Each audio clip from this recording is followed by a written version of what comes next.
This video is brought to you by Broadcast Brazil.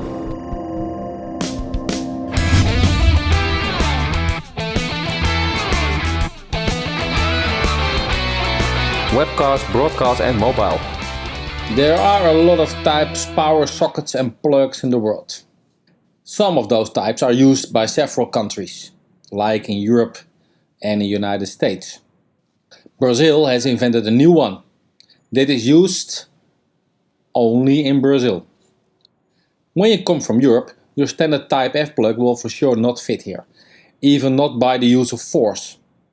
But there is a simple solution. At every electricity and tool store you can buy a kind of converters which are meant to connect the new type of plug with the former wall sockets in Brazil. They can look like this. And of course there are a lot of other types and colors available.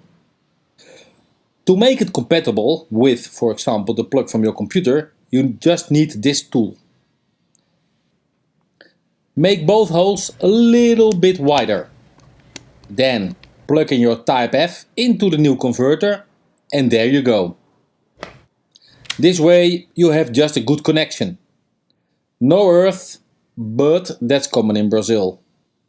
I wish you success. This video is brought to you by Broadcast Brazil.